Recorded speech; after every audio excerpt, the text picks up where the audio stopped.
Hello everybody and welcome! In this video I'm going to show you how to fix when one earbud isn't working on your OPPO ENCO AIR3S.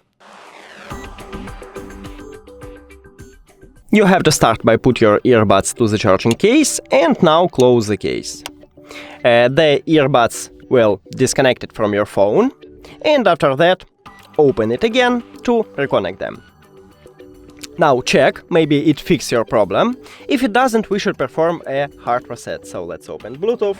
Now remove it from the charging case and touch your ears, locate it right here.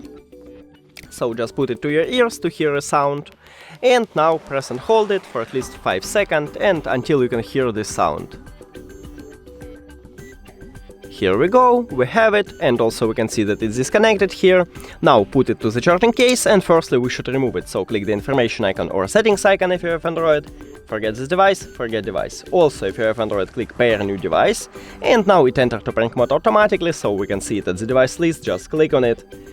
And we did it! Thank you for watching this video. If you found it helpful, please consider subscribing to the channel and leave the like on the video. It's really important to us. See you later!